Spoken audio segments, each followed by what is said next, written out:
بسم الله الرحمن الرحيم والفجر وليال عشر والشفع والوتر والليل إذا يسر هل في ذلك قسم لذي حجر ألم تر كيف فعل ربك بعاد إرم ذات العماد التي لم يخلق مثلها في البلاد وثمود الذين جابوا الصخر بالواد وفرعون ذي الأوتاد الذين طغوا في البلاد فأكثروا فيها الفساد فصب عليهم ربك سوط عذاب إن ربك لبالمرصاد فأما الإنسان إذا ما ابتلاه ربه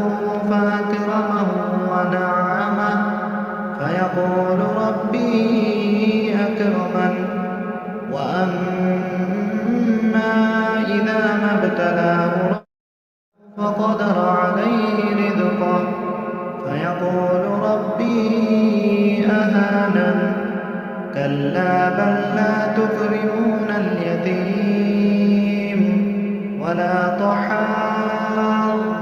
على طعام المسكين وتأكلون التراث أكلا لما وتحبون المال حبا جما كلا إذا دكت الأرض دكا دكا وجاء ربك والملك صفا صفا